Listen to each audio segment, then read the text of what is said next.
Welcome to Indiana Sports Beat Radio, brought to you by the Hard Truth Distilling Company in Brown County, Indiana. So for the thousands in attendance and the millions watching around the world.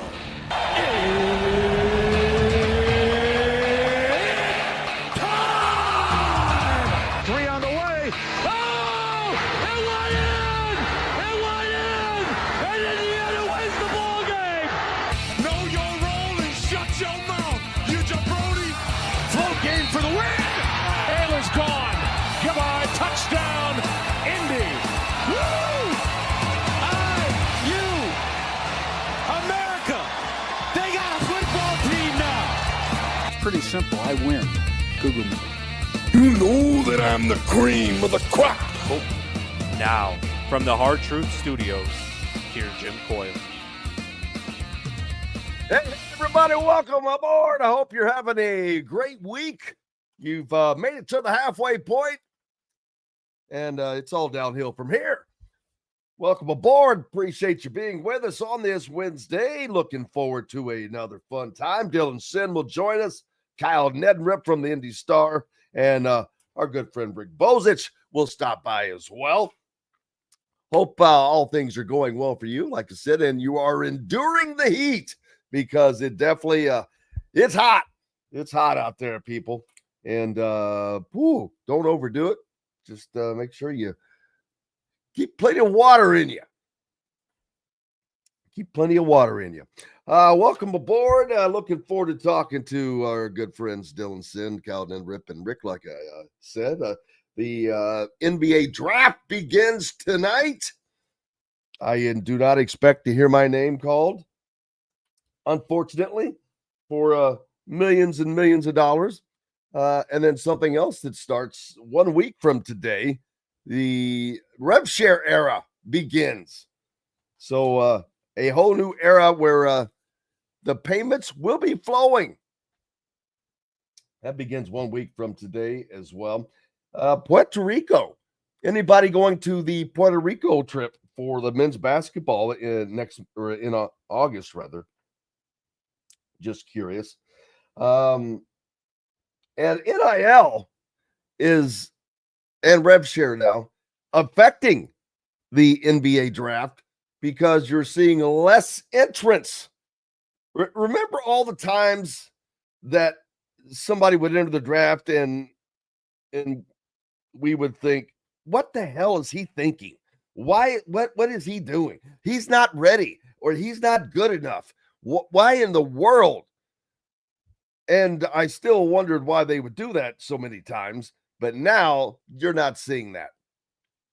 As a matter of fact, some of the guys you would expect to see go. There were guys last year that were first round, expected to be potential first round picks that did not go in the draft. Chose to stay another year. But so all things change. But then some things don't change. Cooper Flagg, he's going to go number one. And I believe that the Dallas Mavericks have that number one pick. Also, something else that I noticed that, Maryland's, daggone it. Can't think of his name at the moment. Also went to Montverde, played at Montverde with him. Two guys off of the same high school team. Expected to go in the first round. And then you look at Rutgers and you think, how in the world was Rutgers not better than they were last year? Which we thought this before, but they had two guys that are going to be expected to go in the first 6 picks. And then how did Duke not win it? They have 3 players, I think, let's see, Cooper Flagg, and then I saw somebody else from Con Knippel, expected to go 4th to the Hornets. So that's 1st and the 4th pick. Then they also have Kaman Malik, expected to go number 7. So that would be 3 guys in the top 7. And they could not win the national championship. That's tougher, baby. Tougher at the top. Trey Johnson from Texas. There's a foreigner, Carter Bryant from Arizona, all top 10. Kasparis Yakashonis, number 11 from Illinois. A lot of Big Ten guys in that. If you go from Kasparis Yakashonis backwards, he's number 11, but then you have the two guys from Rutgers. That may be all for the Big Ten in the top 10, which is actually top 11, because Duke has taken up so much room. Jeremiah Fears from Oklahoma. VJ Edgecombe from Baylor. Yeah, there you go. That's it. But that's coming up. That begins this evening. The Pacers, unfortunately, do not have a first-round pick.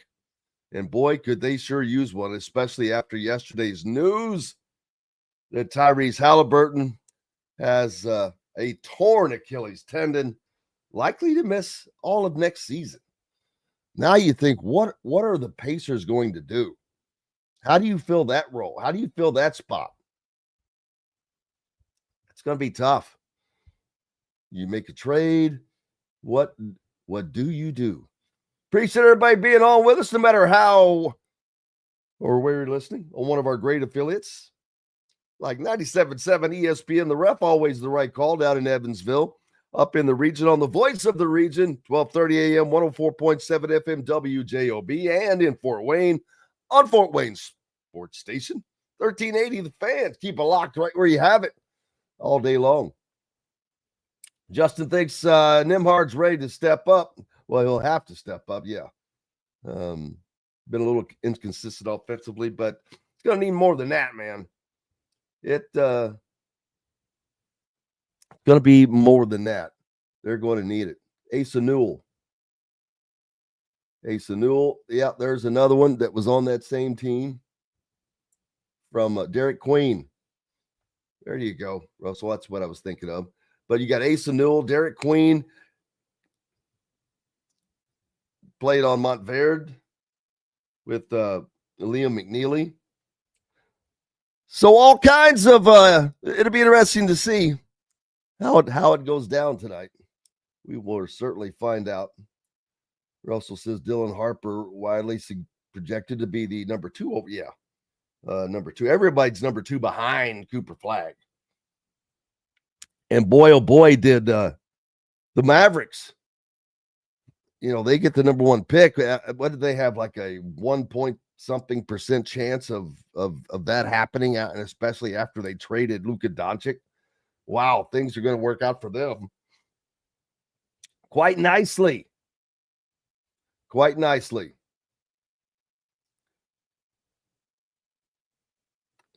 Rudy says if you can't get Miles Turner dirt cheap, you move him and off him and trade Toppin. Yeah, it's going to be interesting to see. Russell says Liam McNeely is projected to be a late first-round pick in the this year's draft. Well, that'll be interesting. They could end up having multiple guys come off of the same high school team, which, being from Montverde, is not a shocker. Not a shocker. Yeah, but the NIL, it's affecting, there's fewer draft entrants because guys are staying in, which I get it. Why would you not? But also, like I said before, there were people that would go into the draft that didn't really belong in the draft. And you would always wonder, why? What are you thinking? And then they would just kind of disappear and either go to Europe or whatever. But now they don't have to do that. And it's made the college game better. I say it all the time.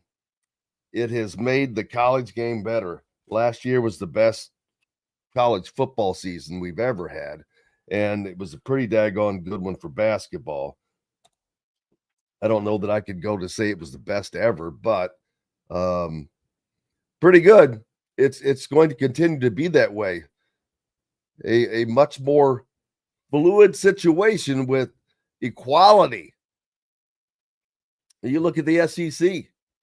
You put that amount of teams into the tournament, because you have that many teams that are competitive at that level. That's nearly impossible to do. But they did. And Big Ten needs to catch up. What will the Big Ten be like this year? I've talked about that a lot. It's too hard to predict nowadays until you get into the season. Hell, don't even know what Indiana's really going to be like. They know what they have, but I don't know what they're going to be like. I don't know how successful they're going to be running the type of offense they're going to have to run and play the type of defense they're going to have to play with the guys that they have. We have to wait and find out. But then we don't know exactly what. I mean, we have a great idea of what Michigan's like, what Purdue is like. Michigan State, no. What is Illinois going to look like? I don't know. We've got all those European players, UCLA. Just so many questions. Russell says Trey Galloway is not currently projected. Oh, come on, man. Is that a joke? Of course he's not projected to be a draft pick. No offense, but no one expected that. No one expected that. He's been working out, but I think that's more to learn some things that maybe help him if he tries to go to Europe. If he can manage that, great. Good luck to him. He's a hard worker. There's no doubt that he's working hard.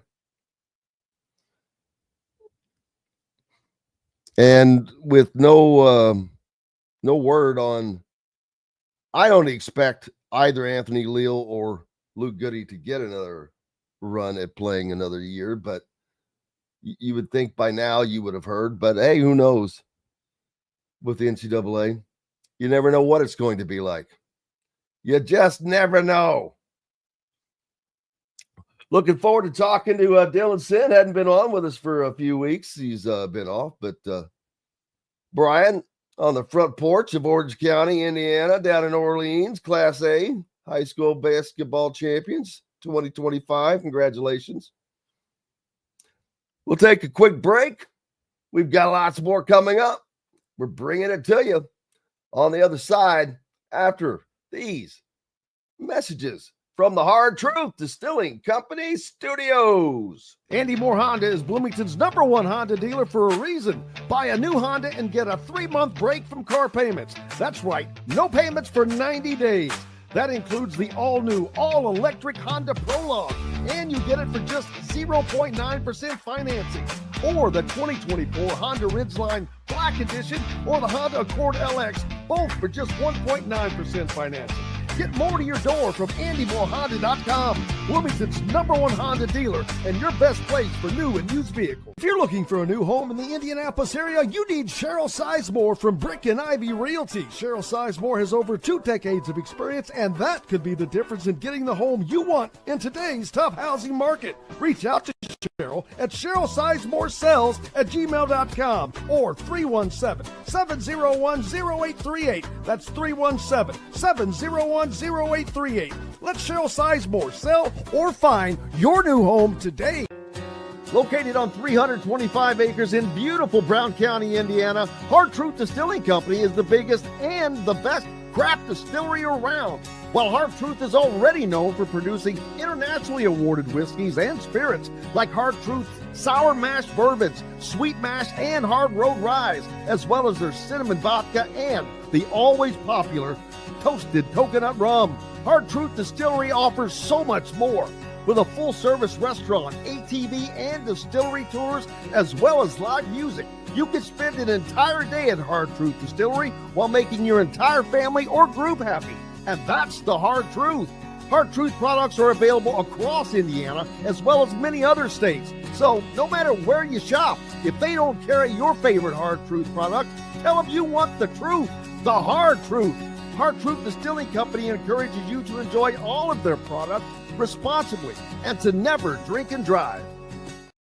Welcome back to the Hard Truth Distilling Company Studios on this Wednesday. Glad to have you along. And it's still hot out there, people, and it's going to stay that way.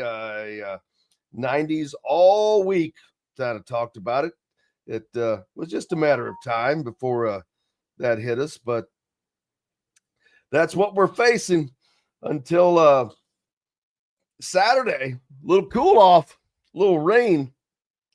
Into each life, a little rain must fall, but some storms expected on Friday here as well, but still going to be 90 degrees. Holy cow. That 85 on Saturday is going to feel like a cold front, and I'm here for it. Cannot wait. It is, whoo. What are you going to do? But the flowers are in the ground. The landscaping's done. Maybe time to take a little break on this weekend. Guess you won't have much of a choice. With the rain falling, last week you had basketball all abound with the Charlie Hughes.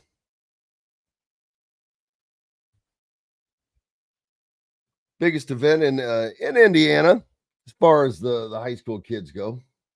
So good luck or congratulations to them. Got that done. And it was a pretty good event.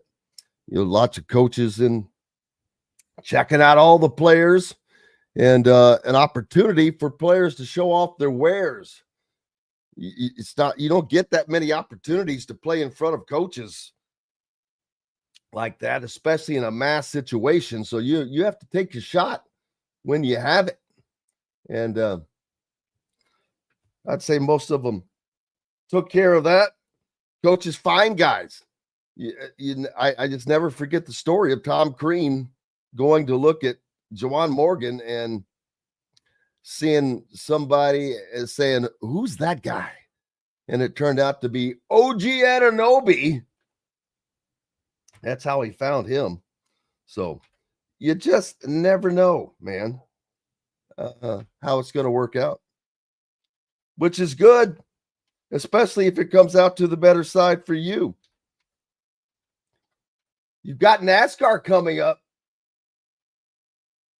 this summer at the IMS, Indianapolis Motor Speedway, is the Brickyard.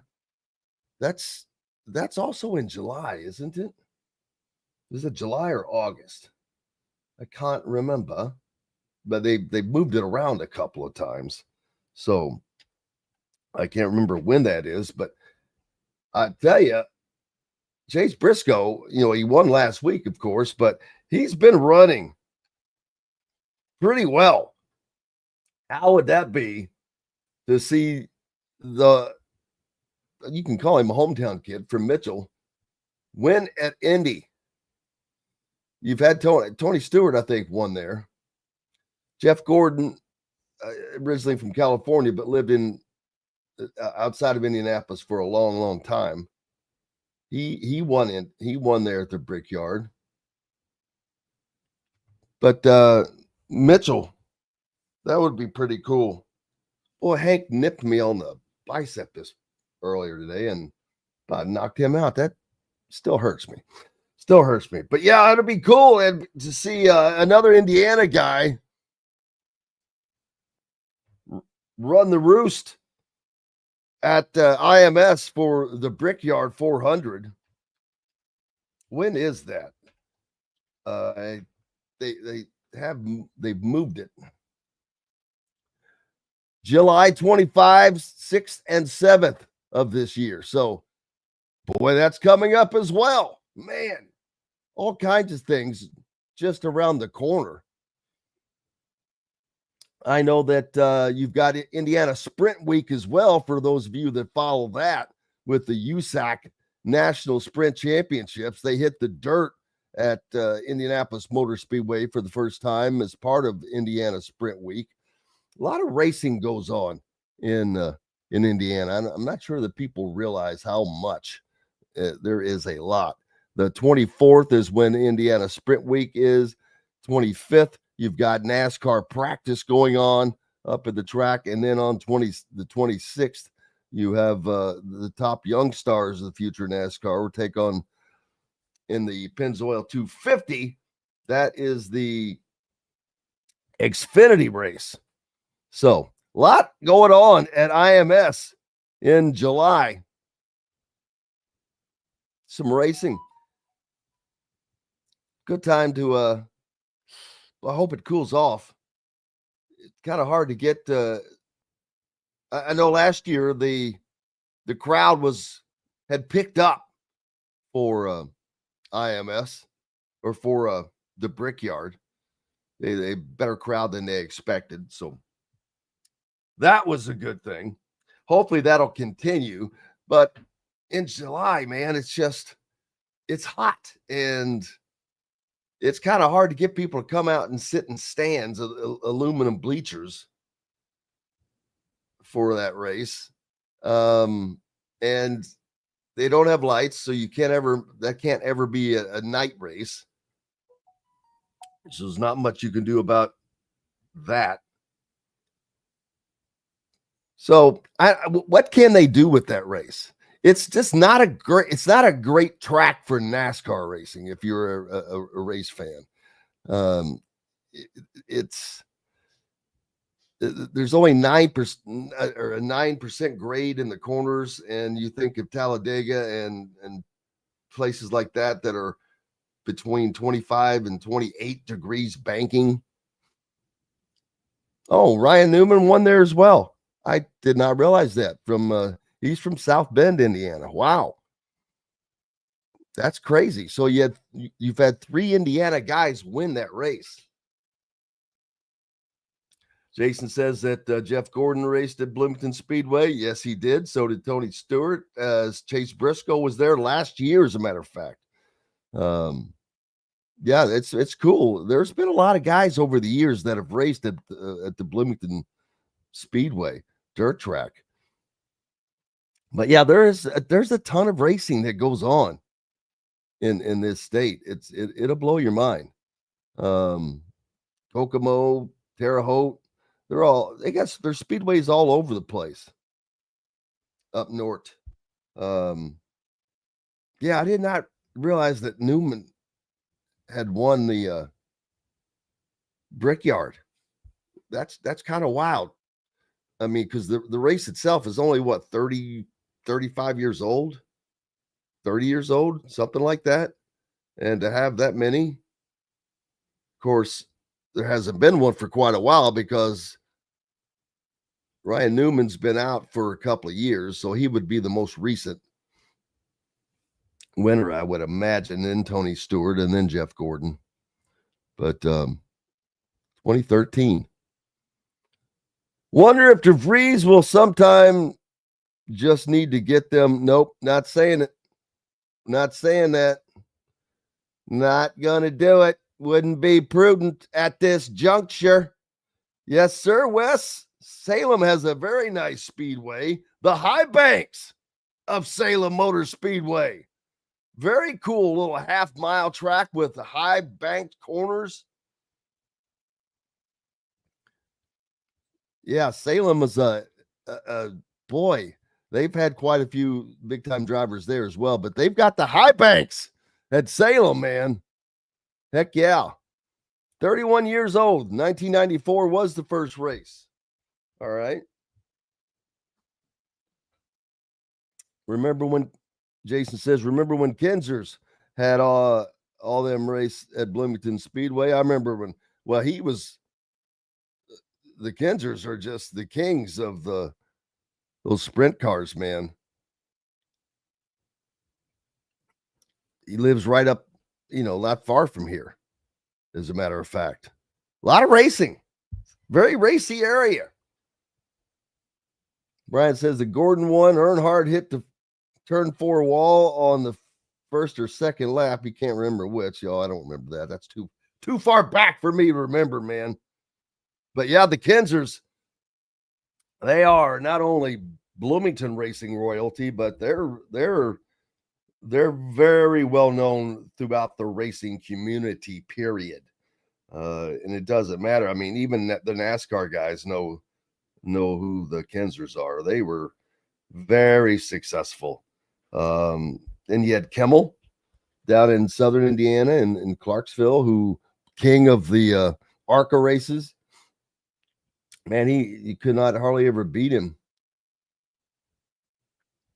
He was the king. So you had the king of the ARCA, an Indiana driver in Frank Kimmel, or yeah, it was Frank Kimmel, right? I think he probably won more ARCA races than anybody, maybe. Then the Kinsers, they were the king of the sprint cars. Then you had Tony Stewart, Jeff Gordon, that were, as far as the highly successful NASCAR drivers, as well as Ryan Newman, and now you've got Chase Briscoe, and there's a few others. There's the kid from up north as well. Can't think of his name right now, but we're talking about everything today. A little NASCAR action sneaking in there. Anybody going to Puerto Rico for the basketball trip? Pancho Carter from Indianapolis. That's the basketball player, isn't it?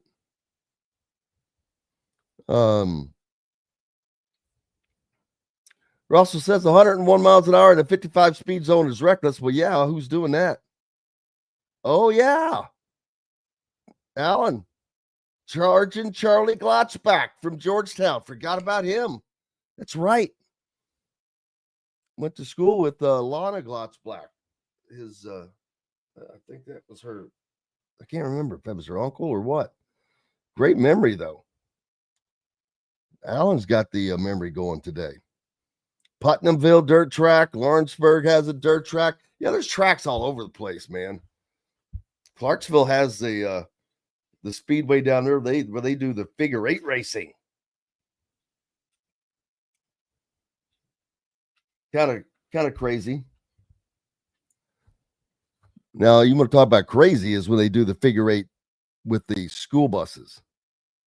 That's a little wild. That's a little wild. But yeah, there's a lot of racers that have come from the state of Indiana. It's nuts.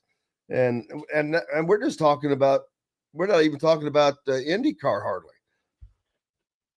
So they cross that barrier as well. Oh, this weekend is actually a calm weekend. Yesterday I was marking up the calendar and I'm like, wow, it's actually a weekend off, and I'm used to doing that. Brian said he used to sneak into the Kokomo Speedway when he was a kid. He'd cut through a cornfield and hop the fence in the pits, and then just act like they've been there before. Yeah, well, that's what you're supposed to do.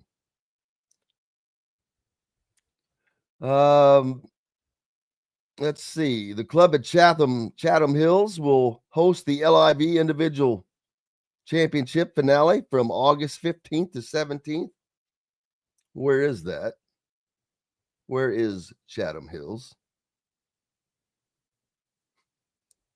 Oh, Robert says that Pancho was a USAC sprint car and IndyCar.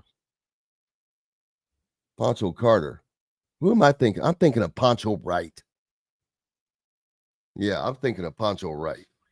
Played for Louisville, was on their national championship team in 80, I think. Man, too much information going on today. NBA draft begins this evening. As I mentioned earlier, Cooper Flagg expected to go first off of the board to the Dallas Mavericks. And then Dylan Harper from Rutgers expected to go next to San Antonio, followed by VJ Edgecombe from Baylor to the 76ers. And then Con Knippel, another Dookie, to Charlotte. Utah Jazz expected to take Jeremiah Fears from Oklahoma. Ace Bailey, Rutgers, expected to go to Washington at number 6. And then another Dookie at the number 7 spot. Kaman Malik to the Pelicans. And your top 10, Brooklyn Nets, Trey Johnson from Texas. Toronto, Noah Esengwe from Germany. And the 10th pick, Carter Bryant from Arizona, expected to go to the Phoenix Suns. Well, he didn't have to go over. It cracks me up, too. They have the height and they listed height without shoes. I don't care. Personally, I don't care without shoes because unless they're getting shoes specially made with lifts in them, they're all going to be the same as everybody else. So everybody else is wearing shoes. Therefore, your height with shoes is more important. But what is it? A difference of an inch, probably. But yeah, it cracks me up that they all height without shoes. I'd like for them to put height with shoes next to it. Give us a little comparison. Standing reach, that's been added. A little stat and a wingspan, of course, which has been for a while, but the standing reach, that's something new. 3/4, Brian says 3/4 of an inch for shoes. Terry and Tiger asked about socks. That's right. You know, some socks are thicker than others. You can pick up another 1/4 inch, maybe. Brian says everyone always lies. He was 6 foot 165 in his high school program, more like 5'10", 140. Yeah. That is true. Well, in high school, they do it on purpose. They want to make you look more imposing as a team. So they'll add an inch to everybody, make you look bigger, make the team look bigger. Five Left says after how Walter Clayton Jr. performed in the NCAA tournament, he doesn't see how all these guards are projected to go before him. Yeah, probably because he played well in the tournament, no doubt, but then they put him through their own jumps and hurdles. Maybe his workouts weren't great. Maybe, it didn't go well. Who knows? Maybe they didn't play well in certain situations. These guys put them through all kinds of, it's not like football where they're taking the Wonderlic test and everything else. But they put them through the paces, man. Russell, I guess that's a joke. He's asking if Lee Harvey Oswald was executed in Joliet, Illinois. No, he was executed in Dallas, Texas by Mr. Ruby. That's an odd question. Got to take a break from the Hard Truth Distilling Company studios. Plenty more coming up. Kyle Neddenriep's going to join us. Not sure if Dylan Sinn's going to make it on today or not. Regardless, Rick Bozich will be here a little later as well. We're back with plenty more from the Hard Truth Distilling Company studios. Know a team or group needing a fundraiser? Boost Fundraising raises more money faster and offers the most unique and user-friendly online fundraiser in the nation. Your team receives personalized fundraising pages for each team member. Free team-branded promo gifts shipped to each donor. Boost Fundraising does it all. Sports teams, marching bands, charity causes, and community groups. Go to boostfundraising.com and be sure to enter the promo code COYLE, that's COYLE, to receive a discounted fundraiser. Located on 325 acres in beautiful Brown County, Indiana, Hard Truth Distilling Company is the biggest and the best craft distillery around. While Hard Truth is already known for producing internationally awarded whiskeys and spirits like Hard Truth Sour Mash Bourbons, Sweet Mash, and Hard Road Ryes, as well as their cinnamon vodka and the always popular Toasted Coconut Rum. Hard Truth Distillery offers so much more. With a full-service restaurant, ATV, and distillery tours, as well as live music, you can spend an entire day at Hard Truth Distillery while making your entire family or group happy. And that's the Hard Truth. Hard Truth products are available across Indiana, as well as many other states. So no matter where you shop, if they don't carry your favorite Hard Truth product, tell them you want the truth, the Hard Truth. Hard Truth Distilling Company encourages you to enjoy all of their products responsibly and to never drink and drive. Welcome back to the Hard Truth Distilling Company studios on this Wednesday. Glad to have you along. Just going through some text messages. Probably should have read them a little sooner. I would have seen that Dylan was not going to be able to make it on today. I missed that one. And I did see Greg, a friend of mine, Greg, up in Fort Wayne, said he played 30. What did he play? 37 holes? Why 37? Why not 36? Played 37 holes yesterday, so I don't want to hear you complain about the heat on your show. Well, you're not lying. That's I don't know what's crazier, playing 37 holes in that heat or just playing 37 holes. Why 37? Why not 36? Equal. What was the what's with the extra hole? You played two rounds of 18 holes. And still thought one more hole, that wasn't quite enough. Needed to get one more in. And why on God's green earth would anybody play 37 holes of golf on a day like yesterday? I did play 9, and that's all I wanted. That was all I wanted. It was and is warm out there, and it's going to stay that way for the next few days. But well, you can't complain about it. It's summer, man. Better than freezing, right? Absolutely. Appreciate everybody jumping on the hotline. If you're following along on the YouTube or however you might find us.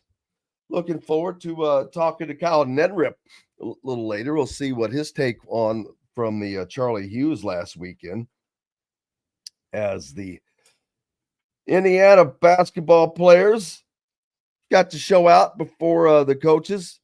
I know that most all local coaches were there. Of course, Indiana's Darren DeVries and staff were there and about and all over the place. Prince Alexander Moody, his visit begins, I think, today. So that is going on. Let's see when that. Yes, it began yesterday. So it's yesterday and today. So that's going on right now. Indiana with that's a big time visit. It'll be interesting to see when they get there. There you go, the 19th green. That's the best one. Alan talking about that 37th hole is the 19th green. He ain't lying. Boy, did I ever need one.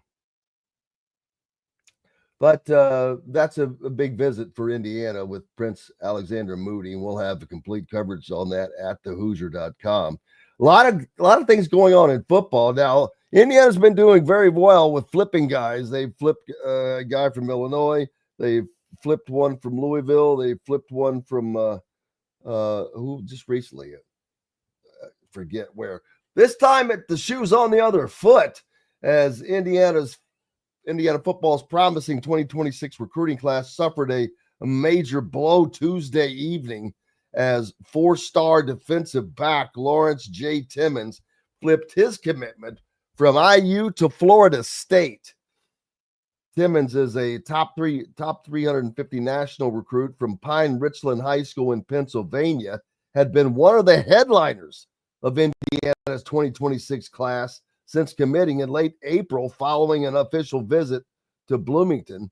But after taking a weekend visit to Tallahassee, where both of his parents attended and his father starred as a linebacker, the 5'11" quarterback announced he would be flipping his commitment to the Seminoles. The move, while disappointing for Indiana, did not come as a shock, as reported by thehoosier.com. A little over a week ago, there were growing signs that Timmons' commitment to Indiana was on shaky ground. So, you win some, you lose some. Their spring is still going well, but that is a big hit. Timmons is the son of former Florida State All-American and longtime Pittsburgh Steeler Lawrence Timmons, a Super Bowl champion and first-round NFL draft pick. The younger Timmons cited his deep ties to Tallahassee and in his decision. Well, it's also a lot warmer in the winter in Tallahassee. I will say that. But he says he wanted FSU because it's his dream school, the school I've always been a fan of, and it's where I was born. So, yeah, I mean, it's not like they had no ties to him. This is a kid that it's a wonder that they got a commitment from him to begin with. How did he get away from Florida State in the beginning? I really wonder. But that's not one that you can really complain about losing out on. Justin says the Seminoles will give him more exposure, whether that's good or bad. Yeah, I mean, it's just not one that you can complain about. So what are you going to do? You're not going to win them all. And the recruiting had been going pretty daggone well for Indiana. They'll just pick one up to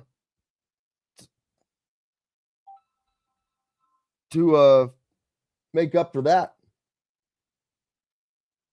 And they've been doing well enough. Hopefully they can. Kind of late in the deal, but that's another thing with the portal. These just don't seem to hurt as much anymore. I mean, it looks good. You want to have that great recruiting class. You want to be a destination. You want to be a school where kids like this are choosing. And Indiana is becoming that. But, I mean, you're not going to overcome all the things I just listed. His dad played at Florida State. He was a long-time NFL player. When he played at Florida State, they were still rolling. It's still Florida State. So, can't blame him. You can't blame him. Depth is true. But you've got PJ McFarland. He's still hanging on. Tight end from Lakota East High School. A lot of great pieces right now at thehoosier.com, as a matter of fact, on football. 2 years ago, 3 years ago, you would have never expected to see these kinds of stories. The fact that we're talking about football right now is still crazy. And it has become a year-round topic of conversation. Now, during the heart of basketball season, are we talking about it as much? Probably not. That's just because there's so much going on with basketball. But football runs deep into, you look into January. And so you're only thinking February, March, April, and then you're back to talking about it again. And for that to be a topic of conversation when it comes to Indiana, that's not something that many of us expected. Purdue. I'm wondering how Purdue is going to be, how they're going to bounce back. Barry Odom is not going to leave them sitting like boy, what a bad hire that was for them. Their last coach, Ryan Walters, that set them back. But Purdue did the smart thing. They didn't sit there for 5 years with a coach going nowhere. 2 years in, are like, this is not going in the right direction. We've got to make a change, and we've got to make a change now. That was the smart thing to do.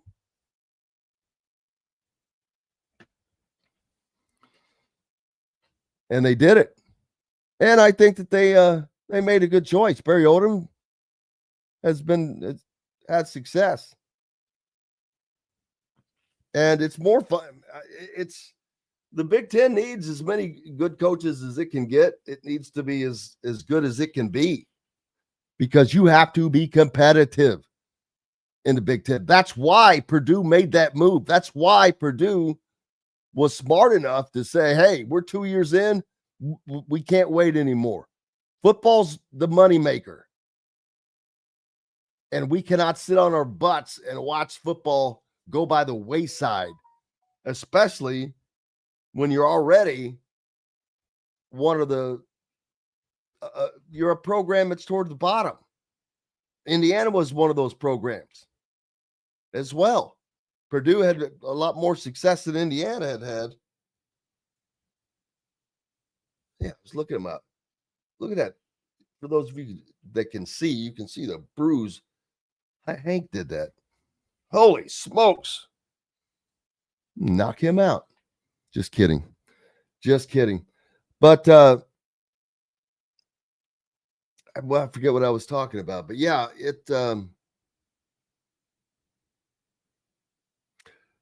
oh well, we've got the draft tonight. No draft for the Pacers, no first round pick for the Pacers, so no local drama. I can't think of any players, local players that are expected to go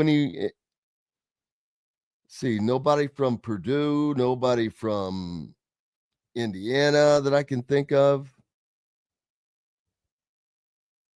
None of the previous IU players. I have not gone through the complete draft. Liam McNeely expected to go 20th to Golden State. This is ESPN's mock draft. You're going to have 3 guys off of that high school team, and that's not. I don't know about Asa Newell, Liam McNeely, Derek Queen, Cooper Flagg. Is Asa Newell expected to go in this draft? There's Walter Clayton Jr. He's 23rd. Yeah, that's and that draft pick came courtesy of Indiana, by the way.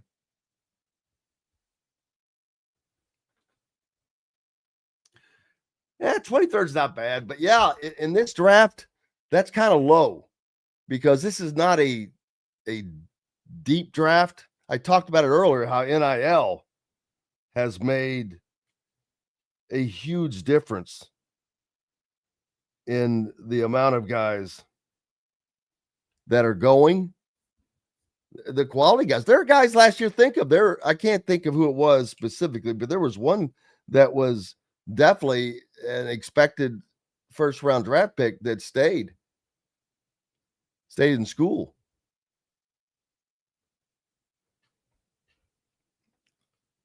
But Walter Clayton Jr. expected to go number 23.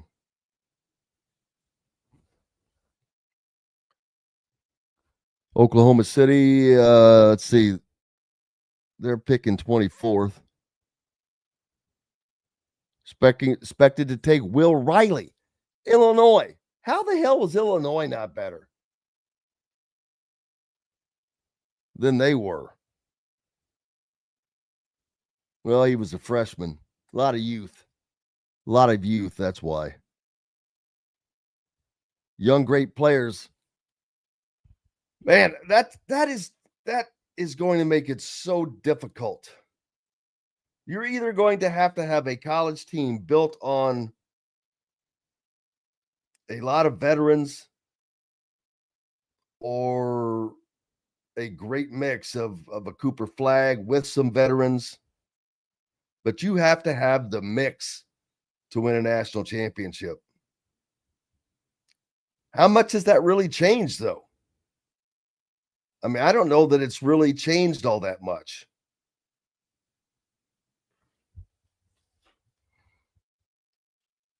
Russell says VJ Edscombe. Oh, he's just mentioned to Texas. Yeah, Trey Johnson. Brian asked, does Scott Foster pull the lottery balls out for the draft?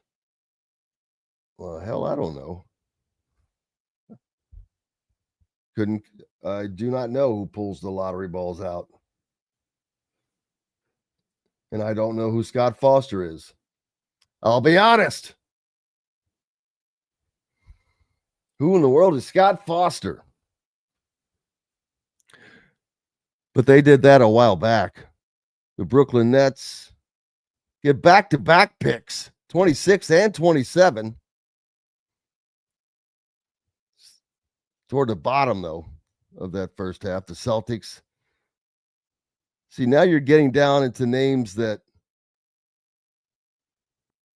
are probably going to be lucky to make a team. There are 30 picks in the first round. And then you get to the second round. I'm looking for Indiana still. And holy smoke. Man, they don't pick until 1, 2, 3, 4, 5, 6th from last of the second round. That's their lone draft pick. One draft pick toward the bottom of the second round. They might as well have just taken a pass on this draft. You're not even participating. And they're expected to take Dink Pate, shooting guard, small forward from Mexico City G League team. I mean, boy, you want to talk about a team that is in dire need of a good draft pick or a good player. It's the Indiana Pacers, and they're getting nothing, and I mean nothing from this draft.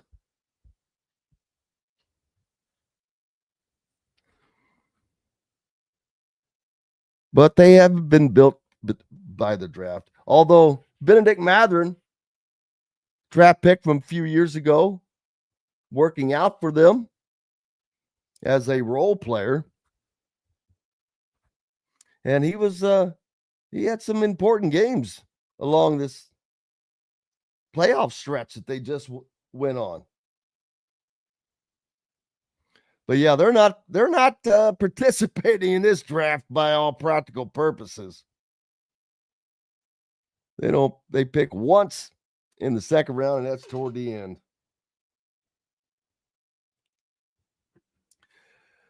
I would love to.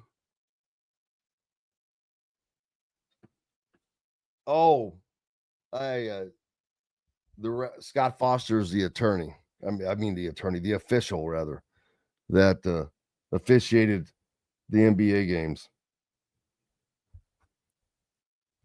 against the Pacers. Russell says the Indiana Pacers are projected to enter the luxury tax for the first time in 20 years if they re-sign Miles Turner. I don't know how you don't re-sign Miles Turner. I mean, he's one of their core pieces. I mean, that's the one thing the Pacers have is a good core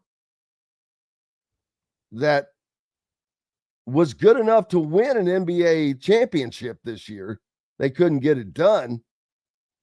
Oh, he's the guy they call the extender, which Rick Carlisle says he disagrees with that. But Indiana showed they had the talent to win an NBA championship. Could have happened this year. What would have happened had Tyrese Halliburton not gone down in that game 7? I don't know. But it sure makes you wonder because they had the lead without him at the half. Certainly could have used him down the stretch, but could have used him in that third quarter. That's when things got bad for the Pacers. And that's actually when the Thunder kind of made their move, so to speak. Came out of the locker room and did what they needed to do and were able to hold off the Pacers. But what would have happened had they had Tyrese? Hey, we've got to take a break. Got lots more coming up. Kyle Neddenriep, Rick Bozich joining us from the Hard Truth Distilling Company Studios. If you're looking for a new home in the Indianapolis area, you need Cheryl Sizemore from Brick and Ivy Realty. Cheryl Sizemore has over 2 decades of experience, and that could be the difference in getting the home you want in today's tough housing market. Reach out to at CherylSizemore@gmail.com or 317-701-0838. That's 317-701-0838. Let Cheryl Sizemore sell or find your new home today. Located on 325 acres in beautiful Brown County, Indiana, Hard Truth Distilling Company is the biggest and the best craft distillery around. While Hard Truth is already known for producing internationally awarded whiskeys and spirits like Hard Truth Sour Mash Bourbons, Sweet Mash, and Hard Road Rye, as well as their cinnamon vodka and the always popular Toasted Coconut Rum. Hard Truth Distillery offers so much more. With a full-service restaurant, ATV, and distillery tours, as well as live music, you can spend an entire day at Hard Truth Distillery while making your entire family or group happy. And that's the Hard Truth. Hard Truth products are available across Indiana, as well as many other states. So no matter where you shop, if they don't carry your favorite Hard Truth product, tell them you want the truth, the Hard Truth. Hard Truth Distilling Company encourages you to enjoy all of their products responsibly and to never drink and drive. When it comes to apparel and promotions, Freethink has you covered, literally, whether it's 24 or 200 shirts for sports leagues, businesses, or groups. Freethink Apparel and Promotions can also create your very own merchandising store. Freethink Apparel and Promotions did it for Indiana Sports Beat Radio, and they can do it for you. Whether it's screen printing, embroidery, digital printing, promotional products, vehicle wraps, or anything else under the promotional line. See what Freethink Apparel and Promotions can do for you at freethinkapparel.com. Welcome back to the Hard Truth Distilling Company studios on this Wednesday. Glad to have you along. Appreciate you joining us, no matter where and how you're listening. Kyle Neddenriep from the Indy Star should be joining us, and Rick Bozich as well from WDRB.com, as I'm sure both of them are in a nice, cool location, hopefully. As the heat, baby, the heat, it's got it going on. Let's see. It's a kind of a cool time. What now? The NBA playoffs are over. Everything is kind of, there's recruiting stuff that goes on all summer long. But as far as watching, what are you watching? Are you going to baseball? Is it too early to go to baseball just yet? You got the long, hot heat of the summer going. Plus, I'm a Reds fan, so what do I got to look forward to by following baseball? My Reds are not doing much. We'll check into that in a second. The Celtics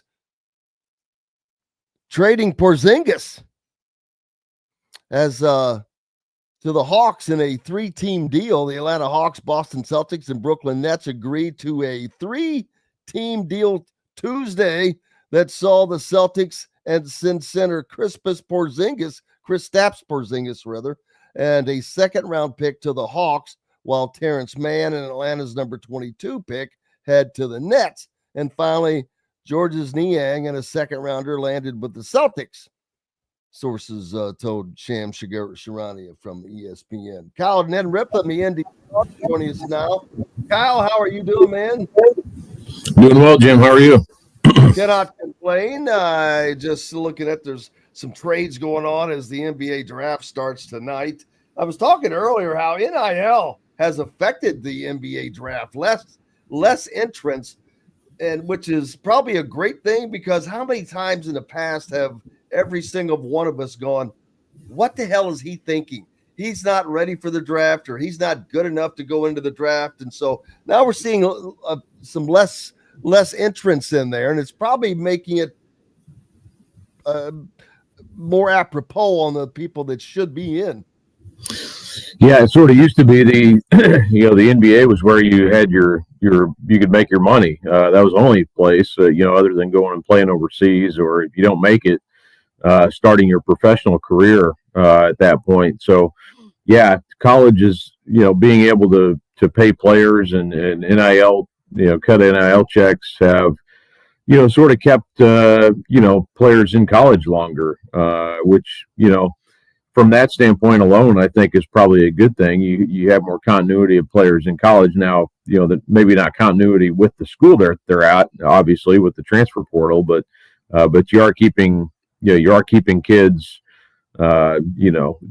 in the college game to a much longer extent than you used to. It used to be kind of the one and done model, and or before that the going straight from high school to the pros. So from that standpoint, it's been it's something where you just don't see as much of that anymore as you used to. Other than the very top, the top guys are still going to do that, but you're not going to roll the dice as much now if you can make money playing college basketball. Absolutely, and you certainly can make money playing college sports, and that's about to take an even bigger change because we're 1 week away from the rev share era beginning on July 1st. So that each school will have over $20 million to distribute, and that's on top of anything NIL that are able to get. I wonder how that's going to impact the amount of money players are getting, because if they were getting X amount from NIL prior, are they going to get less that from their school deal per se? I wonder how that's going to impact how much they get. Yeah, I guess the market will sort of drive, whatever that will be in the future.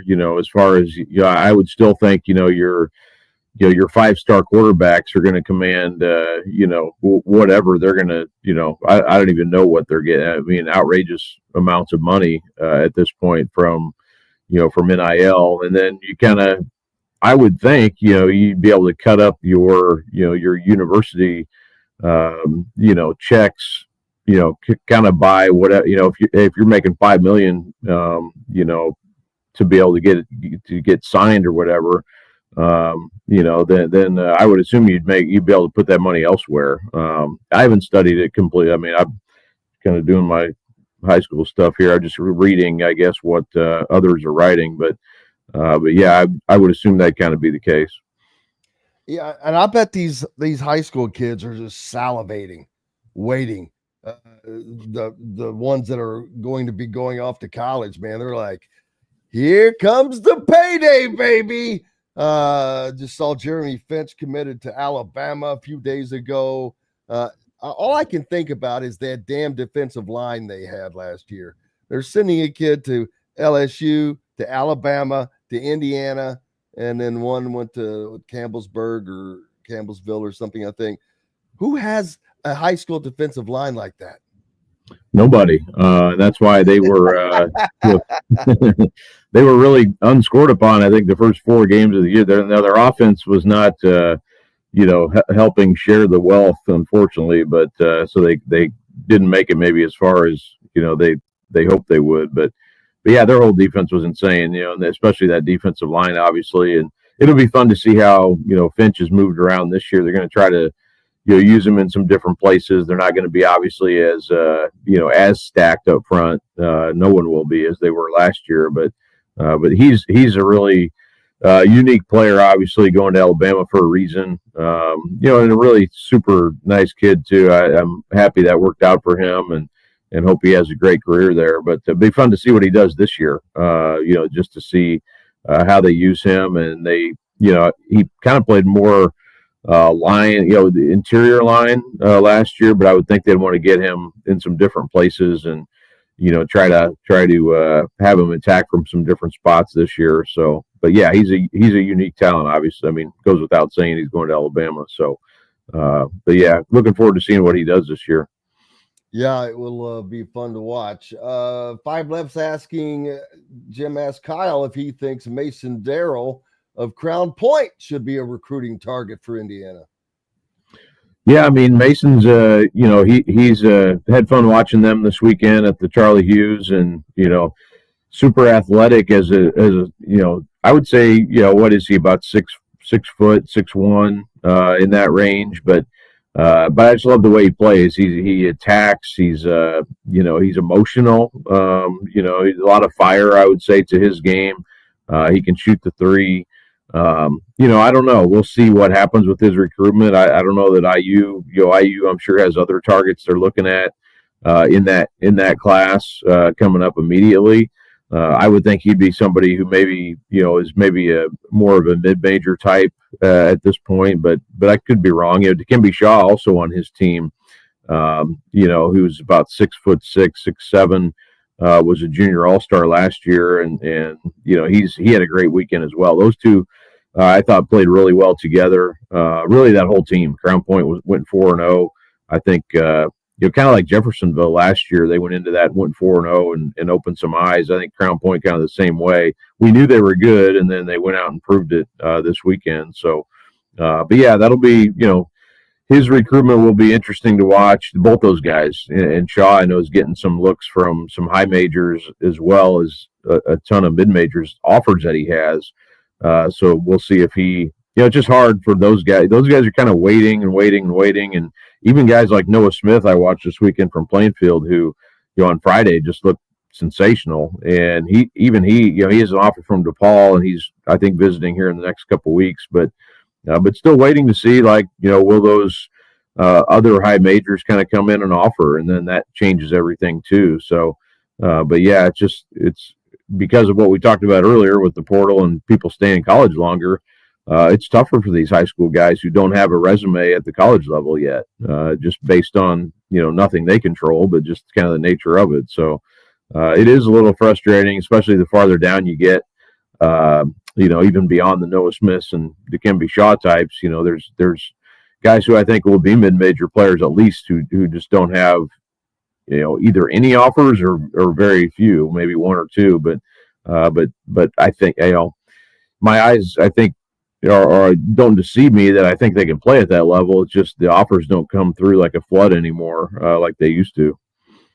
Yeah, and has it gotten more important, events like the Charlie Hughes, for kids to show their wares in front of coaches because of the transfer portal, because maybe they're not as attuned to straight up recruiting as they used to be, although it still obviously is an important part. You had multiple coaches out at the Charlie Hughes over the weekend doing their due diligence in recruiting, but it's like, man, you almost have to take every advantage you can to show your game off in front of these coaches, because they have the portal in their back pocket at all times.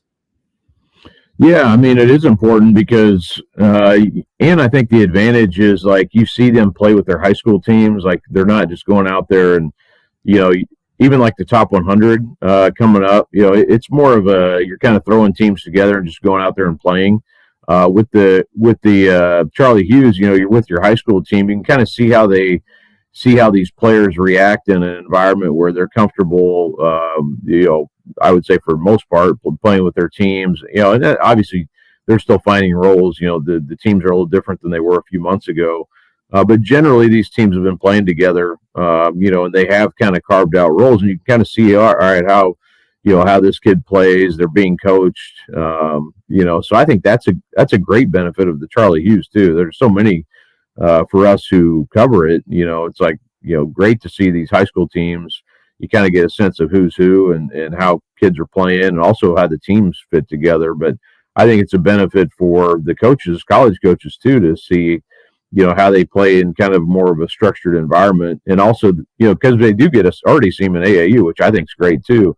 When they're with a different team and maybe playing with even more talented players as a whole. So you kind of get the best of both worlds that way. So I think, the opening up June and allowing the coaches to come watch this stuff is a great thing, especially for the in-state, the coaches. And there was a lot of in-state coaches, obviously, at the Charlie Hughes this weekend at all levels, from NAI to Division III to 2 all the way up to, Darren DeVries being there, and the IU coaches and Purdue and everybody. So it's great for them, I think. And you see a lot of different levels of players, and also, just the fact that they're playing with their high school team, I think is a cool thing. And it is important, you don't want to put all that pressure on yourself to go out and just try to light the world on fire and shoot every time you get it. But, that's probably not going to happen anyway, because you're playing with your high school team and you're playing within more of a structure than you would in AAU. So, yeah, I think it's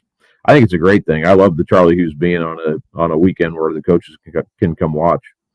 Yeah, and it's probably the biggest event of the year now for that for coaches to come out watch, and the fact that it's not an AAU event, it's a high school team event like you mentioned. It's almost probably more fun to see those teams play as opposed to the AAU teams, which are kind of glorified all-star teams. Oh yeah. I mean, yeah, for me, especially like I would much prefer this. I like AAU. I've always been one that, I think there's a benefit to it, to play with other people and sort of, hit the refresh button from your high school season. It's hard to be coached by the same people all the time. So I think AAU has a benefit as well. But yeah, for people who like the high school game, this is a great weekend. And I saw a lot of people out there just watching, high school fans who just like to come to the event. It doesn't, it's not one of those that they charge you $150 for the weekend to come watch. So it was a cool, it's always a great thing. And, it's cool. I mean, I just caught up with so mso people this weekend and just kind of, it's, how it is. It's kind of a big, family for better or worse in high school basketball. And, it's so you just get to know a lot of people. Who stood out? Anybody stand out? Any new names bouncing off? Yeah, I wrote about, I think I ended up with 60 names total from I split that up into two parts. The second part ran today. I just had so many. I was there basically from the beginning to the end and saw, I don't even know how many teams and players, but yeah, the kind of the top, Jason Gardner Jr. probably had the highlight of the whole weekend with his dunk against South Bend St. Joe. And it was kind of funny talking to him about, CJ Walker is on their staff now at Fishers, who played at Tech, played at Ohio State and Florida State. He was kind of like, you're up there, dude. Just dunk it, because it's like, he's been telling him, like, you got the athleticism, just take it to the hole and finish there with the dunk. And that was what he did. I mean, he and on the previous possession, he missed a finger roll. So it was kind of like, all right, I'm going to do this now. And it was amazing. He's so fast and quick to the basket. We knew all that, but the fact that he could go do that was impressive. Not just that, I thought he played really well overall. He's ranked top 25. I think he's right at 25 in the country in the latest 2027 rankings. So, Isaiah Hill had a lot of coaches watching him from Pike. Gardner did as well. That whole Fishers team, Cooper Zachary, and they got Kai McGrew now. And I would say, Noah Smith really stood out. I thought the first day especially, and then his teammate Harper Baker Lands, who I'm curious what his recruitment ends up looking like. He's only a junior, but he was scoring 30, 32, 27. He had a really good weekend as well. I thought he handled the ball well, just getting better and better. There's a few. I mentioned Shaw from Crown Point. He was definitely one I thought who stood out. But people, if you want the whole list and all the background stuff, you can go read all that. But yeah, those were just a few of the standouts this weekend. Yeah, you can find that at Indiana, at the Indy Star, of course, with Kyle's complete coverage from the Charlie Hughes, which was a big event. Kyle, we appreciate you as always, my friend. You bet. Thanks for having me on, Jim. Absolutely. Make sure you follow Kyle and go to the Indy Star, catch up with what happened at the biggest event of the summer. We've got more coming up. The man Rick Bozich joins us next from the Hard Truth Distilling Company studios right after these messages. The ISC Sports Network is your home for sports content across the Hoosier State. Find us live on TV and streaming or archived on our website and our app. The ISC is your one-stop shop for the content you want to see, including high school sports, college sports, and other great events throughout the year. Subscribe to our streaming service and get access to it all. ISC. Local lives here. Know a team or group needing a fundraiser? Boost Fundraising raises more money faster and offers the most unique and user-friendly online fundraiser in the nation. Your team receives personalized fundraising pages for each team member. Free team-branded promo gifts shipped to each donor. Boost Fundraising does it all. Sports teams, marching bands, charity causes, and community groups. Go to boostfundraising.com and be sure to enter the promo code COYLE, that's C-O-Y-L-E, to receive a discounted fundraiser.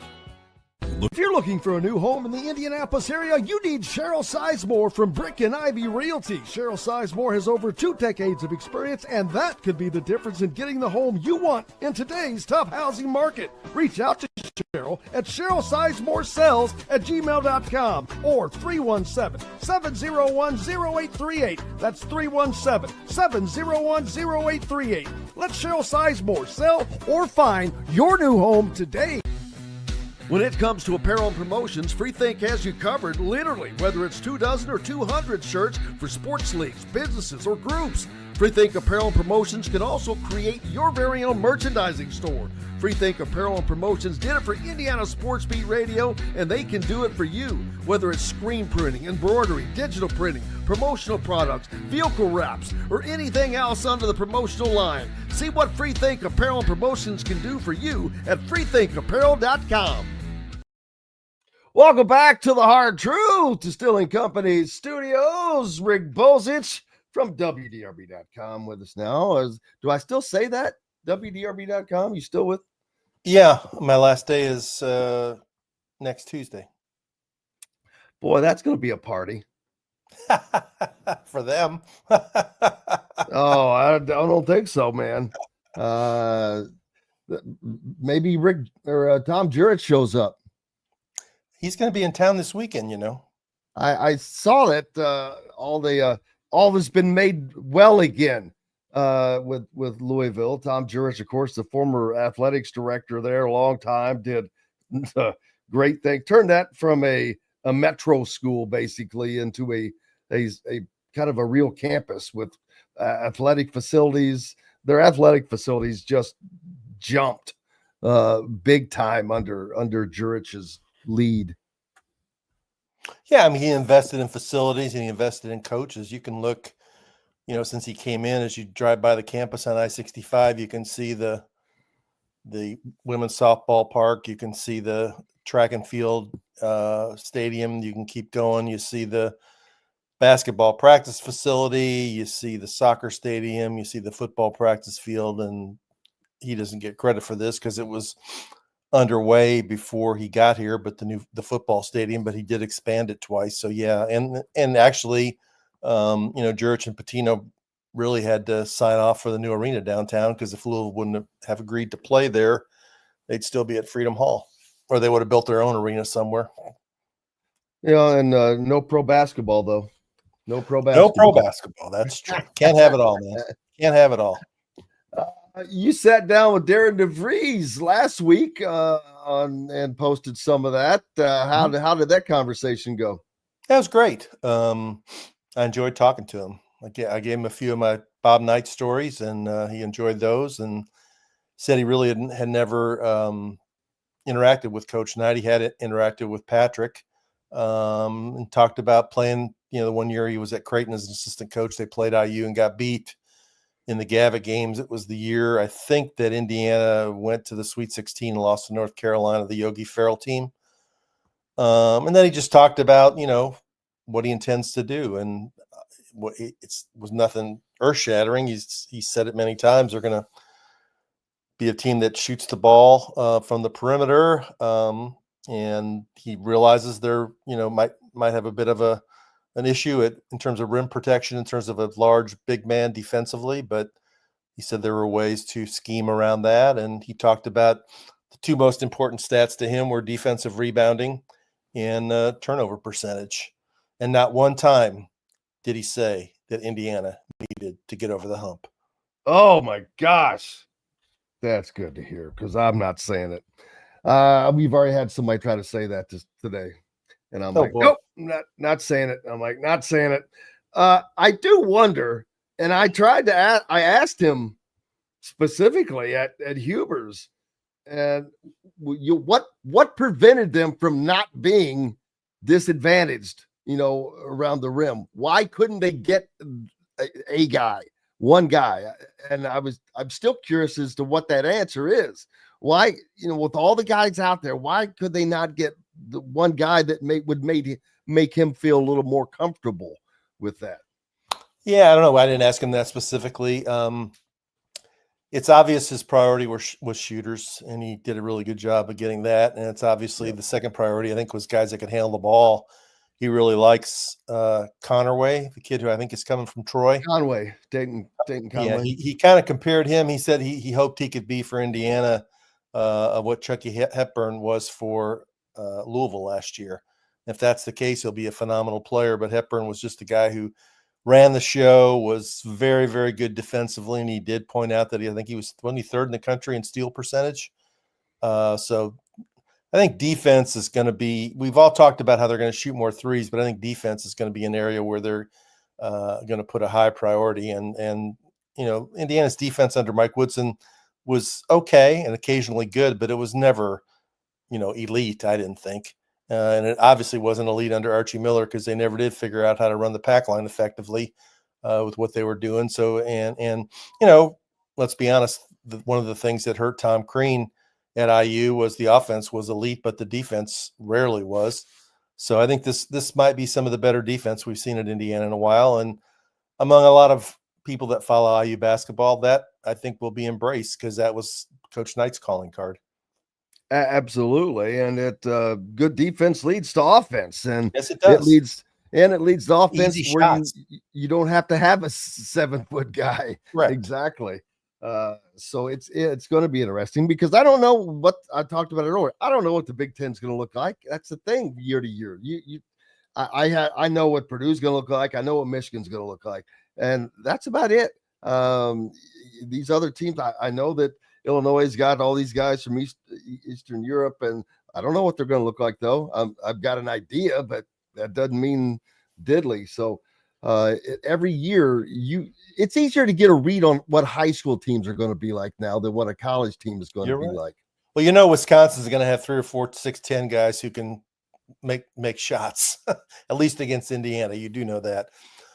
You're right. You don't know what everybody's going to have. You don't know. You don't know the guys they got out of the portal, how good they really are, because you probably haven't seen some of them because a number of them are moving up from mid-major or low-major programs, and wherever they were, they probably weren't being used effectively. Otherwise, they wouldn't have transferred. So it's a guessing game in a lot of ways to try and figure out what you do have and what you don't have. I'm looking forward to early August when, although the games aren't going to be streamed, right? So I'm not going to be able to see it. What Indiana has in terms of its team and how he expects to play when they go to Puerto Rico. I don't understand. They should at least put those games on pay-per-view. A lot of people would pay money to watch that because they haven't seen Coach DeVries coach, and they haven't seen most of these players.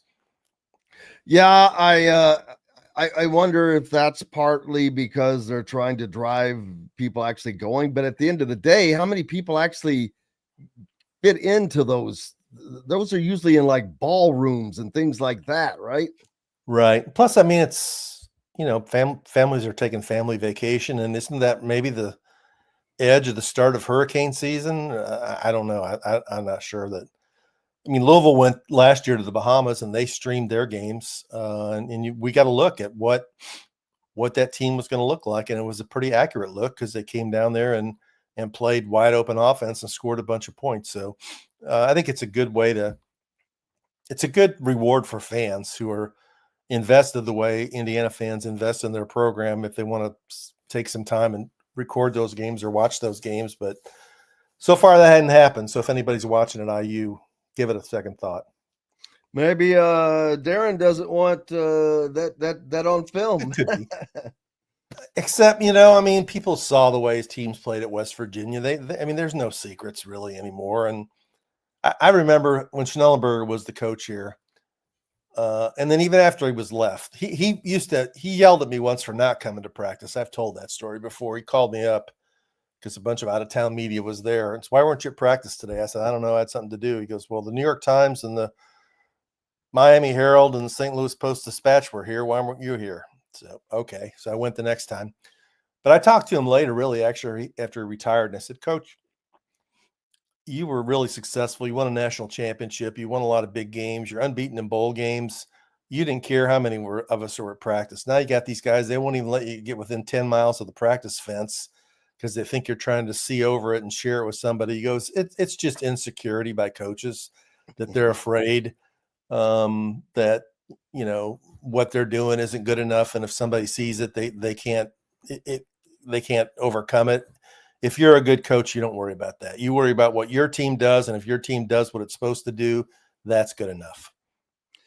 They pay me to score. They pay you to stop me. Yeah. That's the mantra. I mean, I did ask Darren at Huber's. I said, hey, man, I said, practices are always closed here. I said, anyway, you could just have an open practice or two for media. Once every 6 weeks. Yeah. And he's like, I'll work on it. I'm sure it's something he's already forgotten, but I don't think that I'm not sure that the media department at IU wants that either for some reason. No, and they don't want it most places. Coach Crum, we talked about this last week or the week before. You could show up at practice. I showed up at practice one time. Anytime. Was already, you just walk right in. He walked over from a drill and said, do you need me? I said, yeah. He talked to me in like 5 minutes and Jerry Jones ran the rest of the practice, you know, and you could talk to players after practice was over. I mean, he won 2 national championships.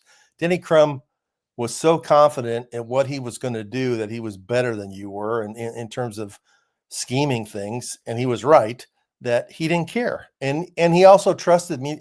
All would have to happen is one time somebody from the media leak something out to somebody else, and that would be it. They would be done. They would be busted. They wouldn't be able to come back. So I guess with Coach Knight, I remember, and he'd let me come to practice a few times when I was with the Daily Student. His big thing was he didn't want people sitting up in the stands talking. He didn't want noise. He didn't want any distractions. He thought, this is my classroom. I heard him say it before. It's my classroom. And if you're teaching a class, you don't want people in there watching. So I got that, but he'd let you come a few times as long as you never said a word. It was before cell phones, so you didn't have to worry about that going off. But if he sensed that you were really interested in learning about basketball and seeing what was going on, he was all for it. And so we've gotten to this point now where, I mean, they make so much money and they're so paranoid about getting criticized if they lose a game or whatever, that they don't have the self-confidence to say, hey, okay, you can come to practice. Even if it's just, like I said, once every 6 weeks or once in the preseason before everything isn't installed, just so you get an idea of what's going on. That's my soapbox for today. And I know you're on my side. Most media people are on the side. And most media guys don't want to go to practice every day. I mean, it's boring after a while, but just once in a while would seem like a sportsman-like compromise. Yeah, because it's not like the national secrets are going to be divulged. Right. It's not like your game plan for the biggest game of the year against your biggest rivals that's going to happen then, and your game secrets are going to come out. I've never understood how they act about certain things. I'm like, man, we're not sitting here writing plays down. I mean, it is. Two things I think are a factor, Jim, is they don't want you to notice who's hurt and who's not hurt and who's practicing and who's not practicing and who's getting yelled at and who's not getting yelled at. Okay, that's one. And the other thing is that I just don't think they want the distraction around. So, you know, that would be my guess, but I think they're way too paranoid, man. There's just such a difference. You know, I've looked back quite a bit over my career in the last few weeks since I announced this. And it's like, that's one of the big changes. Another big change is the big limited media access to the media, to the players actually. And the third one would be just the feeling of, I don't know. There's a superficiality to some of it. It used to be, and I've talked about this last week, that when you covered the team, you would actually get to know some of the players. And now it's such brief encounters that when they sit in the media room, whether it's at UK, U of L, or IU, they just look out and it's like 20 faces that they don't really know. And so they don't really say that many interesting things. And that's how the school wants it. Yeah. And then a school like Indiana that has a media school, you've got at least 2 to 3 times the amount of media people because there's so many students, which that has to have a bearing on it as well. But I've told you, I mean, when I was there, the first game I ever covered at IU football, I rode the bus with the team to Lexington. It was 1973, the first game of the year. And I stayed in the hotel with the team. I rode the bus to the stadium with the team. I rode back from Lexington after they lost the game with the team. I mean, and it wasn't that happened the year before that. Of course, I was fine with it. And he would let me, I think I got in his office 2 or 3 times during the season to talk to him one-on-one. In basketball, that was the 74-75 season. I took 2 trips with the team. The first one was to Northwestern and Wisconsin. The second one was to Iowa and Minnesota. And that was a daily student tradition also that had happened 2 or 3 years before that. And Coach Knight finally quit doing it, I don't know, a few years afterwards, because somebody from the Daily Student wrote an incorrect story that he had thrown an ashtray in the football press box and hit the window. And it was actually some guy sitting next to him had thrown it, and some idiot from the Daily Student incorrectly said that he did it. And that was the end of the IDS traveling with the basketball team. Always got to be a jackass in the crew, man. Yeah, that was a big jackass move, because, I mean, that was Coach Knight we're talking about. And he, I think he saw it as, these are young people. They're trying to learn how to do their job. Let them experience this. That's the way I took it, at least. A very, very cool thing that most people don't get to experience. And unfortunately, most reporters don't get to experience now. It is so different, because you mentioned earlier the access to players. You can't develop relationships. Relationships is not the right word, but a rapport is probably the right word. And a level of trust. Yes. That they feel like they can talk to you and you're not going to misrepresent what they've said. And that if they tell you something that, is confidential in some ways, that you're not going to reveal that they're the ones who told you. And I'm not saying something like Joe Blow, punched somebody or something. I'm talking about whether, this guy's looking good in practice, or I heard this guy's not looking good in practice, things like that. But the trust level isn't there. And as we've talked about before, the schools, they keep all the good media moments, the private ones, in practice and in the locker room for themselves, and put it on their own social media accounts and their own websites, because we see it all the time. Absolutely, we do. It's cut into what we're able to do, for sure. 5 says, what was when Rick got kicked off the bus? No, he didn't get kicked off a bus. I was late to the bus. He missed, almost missed the bus. I thought about that the other day again. It's like, if people let me on the bus, I didn't have a credit card back then. That was 1975. I didn't have any money. What would I have done? Where would I have gone? Where were you? Was it Northwest? Where was it? Iowa City. Oh my, no! I was thinking. And I was really trying to do a good deed. I really was. I wasn't like screwing around. I'm not a screw off. So it's like, I was trying to get the score of another Big Ten game on the radio. So when I got on the bus, I could tell. I figured the assistant coaches and the players and stuff would want to know the score, because back then, I think in 75, that might have been the last year only the conference champion went to the NCAA tournament. I know in 76 there was 2 teams, because Michigan and IU both made it to the championship game. But in 75, it might have still been 1 team. Could have been 2. But anyway, knowing the scores were important, and they didn't have phones and they didn't have TVs on the bus. The radio is where it was at. And I got hung up listening to a close game in the Iowa Sports Information office on the radio. And I ran out in the parking lot and the bus was gone. Well, not that far gone, thankfully. And the players saw me and they told the bus driver to stop, and Knight eventually did stop. And then when I got up to the door and tapped on the door, the bus pulled away again. Like, you're going to leave me. you know, he pulled up like 25 feet, and I ran over and got on, and goes, "Where the hell have you been?" And I think I said like 2 words. He goes, "I don't want to hear any of your BS excuses." Now, he goes, "The IDS almost got left in Iowa City. Now go sit your ass down."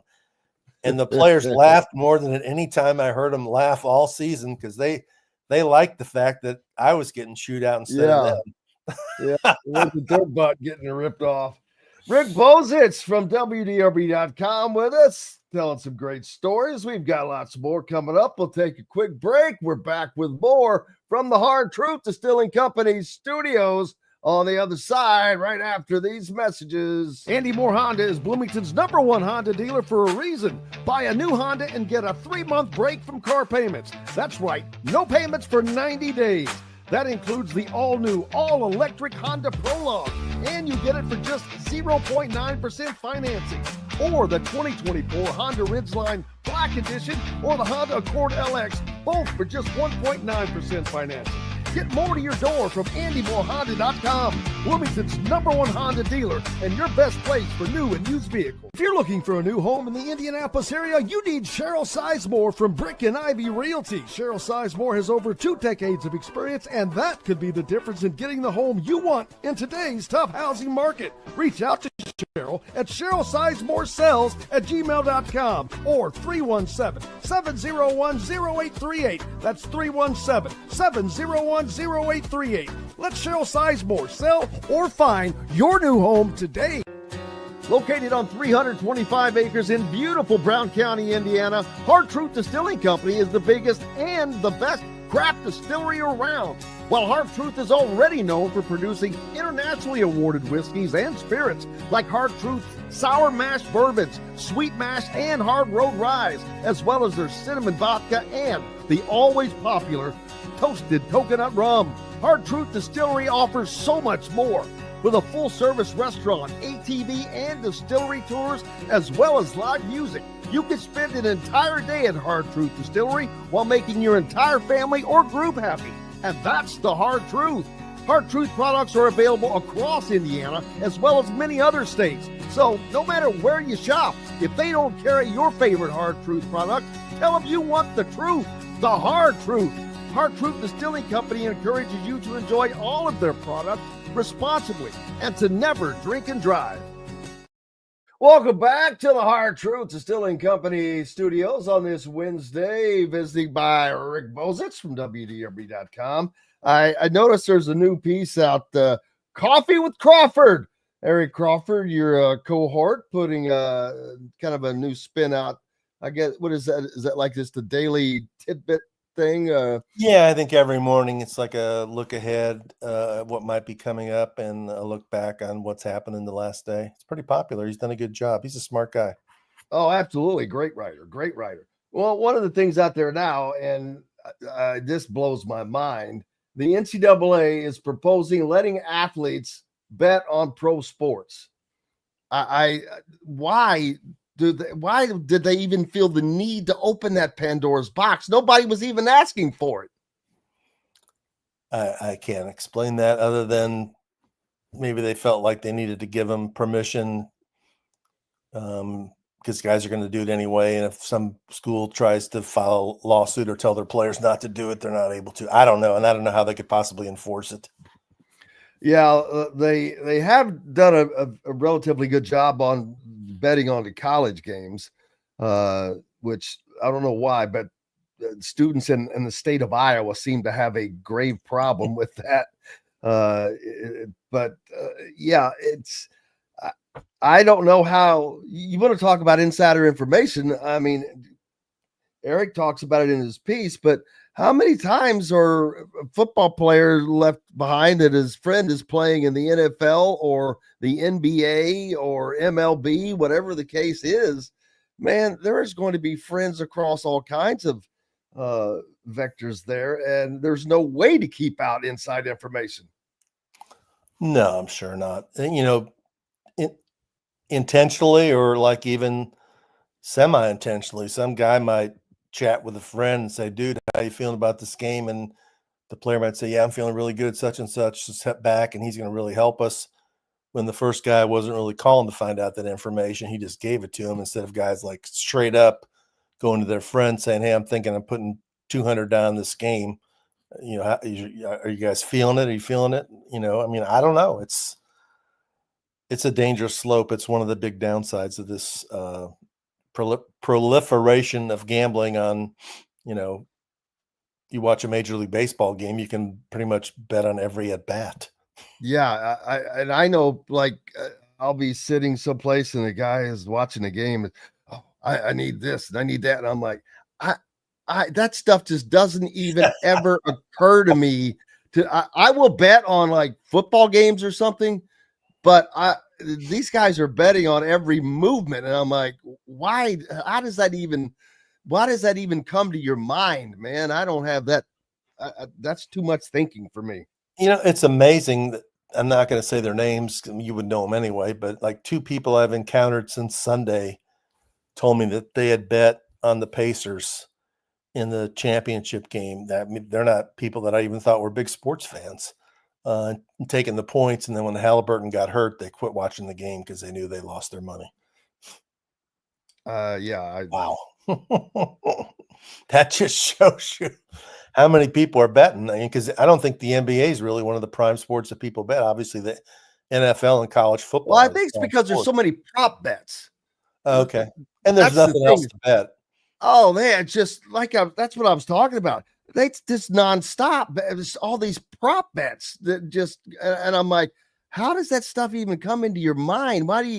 I'm like, wow, if I bet on a game, just the pressure of having bet on the game is all I need, man. I don't need to know that this guy has got to make this shot or has to hit this or whatever the case. Man, I don't want to deal with that the whole game long. The game, the bet itself is all I need. Yeah, I mean, the facts show that unless you're really sharp and can find a way to get an edge, and you can know some things that other people don't know, that you're most likely going to lose. Even the very best guys will tell you that. You're lucky if you can have a year when you win 55% of your bets, you're having a great year. And when you take out what they call the VIG on some of that stuff, which is the house's share of the bet, when they try and get it balanced out on, they want the money to be as even as it can be on both sides of the bet, so they're going to win the most they can possibly win. It's tough to do. But you know, I opened a DraftKings account when it first came here, was it 2 or 3 years ago? And I put in $100, and I'm not saying I've won a lot. It's just I don't bet that much. I have never added any money to my account. Yeah, I can't tell you the last time I bet on something. Probably maybe back during basketball season, but that's that infrequent. I couldn't even tell. It's infrequent enough that half the time I can't remember my damn password to get into the damn thing. I had that. That's the biggest problem. My last bet was that the White Sox would win more than 49.5 games. What the hell is wrong with you? They're currently on a pace to win 50, so I'm going to be sweating it out to the end of September. Wow. How many did they win last year? 41. I mean, there are very few teams in the history of baseball that won fewer than 50. I didn't figure they could be that bad 2 years in a row, but they apparently could be. Man. Well, you know, that gives us something to look forward to. 50 games, man. 50 games out of 162. 100, he had 25% proven over last year, though, so can't knock that. I saw get it. Of 2 IU baseball players are likely to be taken high in the draft. Devin Corbin Dickerson's going to be taken in the top 60 picks, I read. They always have guys that get drafted. They do. This didn't have any pitching this year, right? Wasn't that the issue?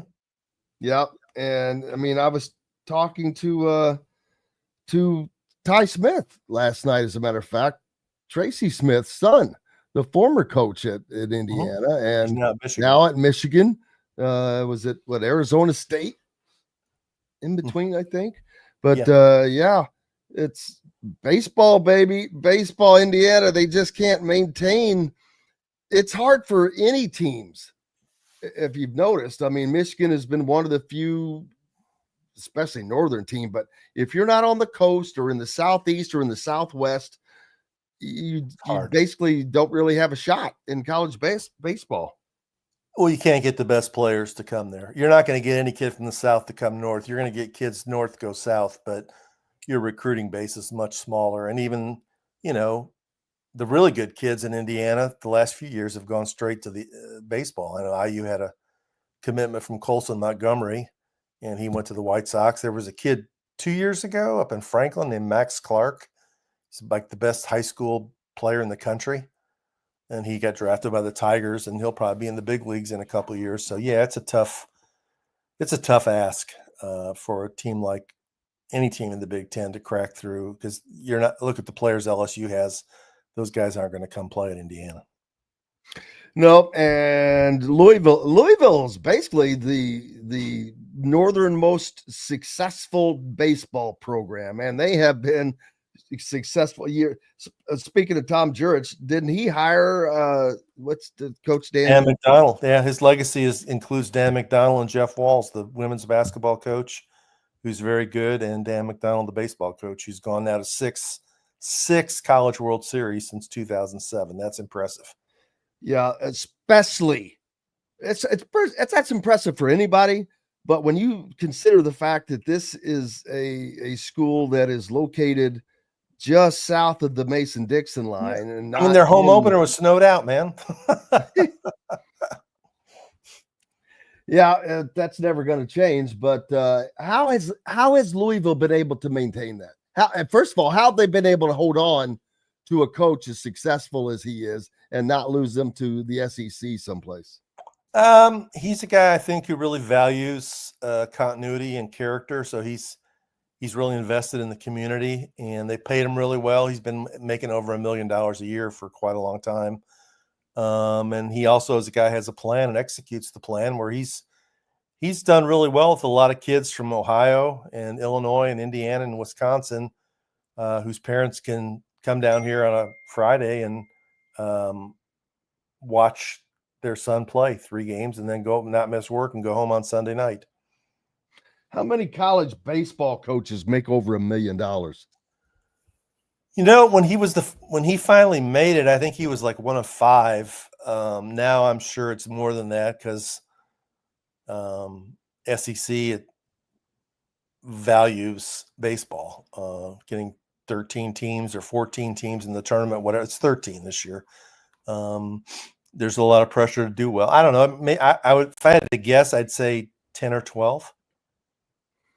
It's a lose. I mean, Eric had some numbers that he shared with me last week. I mean, it's a losing proposition. The baseball team here is obviously a net negative for the salaries and the scholarships and the equipment and the travel compared to how much money they take in revenue.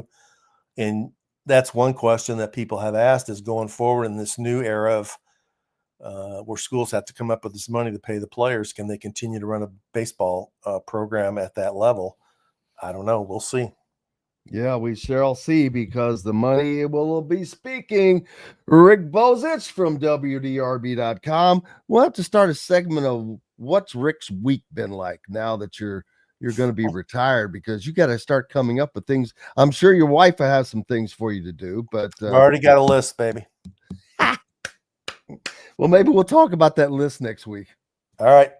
Thanks, Jim. Rick, thank you, buddy. Rick Bozich from WDRB.com joining us here on the program. As always, gratefully appreciated, as Rick is probably, without question, my favorite guest. I can only say that while he's on, so nobody else hears that. But love getting just to chat with Rick. He's been around for quite some time. Let's see, we still have a few minutes left. Jason says he's won on DraftKings for pro football classic mode. Let's see what else. Anybody else better? Yeah, I'm not a big bettor, but I like to bet on college football. I feel more confident with that, and I'll bet on some basketball games. But I don't get into like all the prop bets. I can't tell you the last time I placed a bet. it would, well, I don't know what game or anything, but it would be back during the college basketball season. But I don't bet to bet. I don't have a need to bet. I hate losing money, which if I was great at it, I would be making money. So there's that.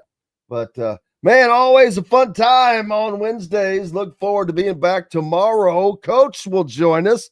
We'll talk some football. Chris Denary will wrap up on the Pacers as they've got to figure out what to do without Tyrese Halliburton.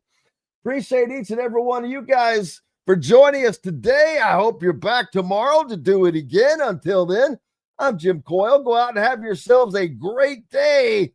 I will see you on the radio. Thanks for listening to Indiana Sports Beat Radio. Be sure to subscribe to our YouTube page for more clips and team coverage of Indiana basketball, football, and more. You can also find full episodes and tons of other content on thehoosier.com. We'll see you next time for another edition of Indiana Sports Beat Radio.